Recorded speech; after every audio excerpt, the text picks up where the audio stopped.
होइन यो प्रिन्सिपल सरले आज के भन्छ बोल्दै बोल्दैनन् त मदेखि रिसाए कि के हो? सर के भयो हामीलाई मिटिङमा त बोलाउनु भयो तर तपाईँ केही बोल्नुहुन्न त। म हेरिरहेको छु कि तपाईँको छोरो तपाईँको अगाडि नहल्लिकन कति बेरसम्म बस्न सक्छ। हुन त चाकचिला राख्थ्यो सर तर केही छैन यत्तिकै बस्छु। किन र सर यसले केही नराम्रो काम गर्यो के हो? के गरेन चाहिँ भन्नु न। अस्ति म क्लासको बिचमा टोइलेट जाँदा मेरो मोबाइल क्लासमै छुटेछ। तपाईँको छोराले मेरो मोबाइलबाट प्रिया म्यामलाई आई लभ यु लेखेर पठाइदिएछ। त्यसपछि त प्रिया म्यामको छेउमै जान सकेको छैन म।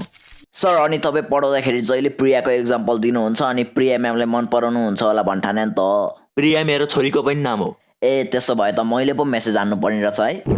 अब एक दुईटा गल्ती गरिहालेछ सर माफ गरिदिनु न यसलाई है। एक दुईटा गल्ती गराए भए ल ठिकै छ नि त भनेर माफ गरिदिन्थेँ। 100-200 गरेछ कसरी माफ गरिदिनु? त्यस्तो गरेर सर? त्यस्तो होइन कस्तो कस्तो गरिसक्यो। अस्ति टोइलेटको भित्तामा गएर लेख्दैछ तपाईँको हातमा आरबी सरको मुख छ। त्यसपछि त सब बच्चाहरूले मैले त आरबी सरको मुखबाट मुतेको भनेर हल्ला फैलाए। त्यो दिन मेरो कम्ता बेइज्जत भएको थियो। बल्ल बल्ल जिब्रोले चाटेर मेट्यायो मैले। फेरि लेख्ने नि कस्तो नुनिलो इङ्कले लेखेछ भन्ने नि जिब्रै पोलो। मुतमा एसिड हुन्छ नि त सर। के रे?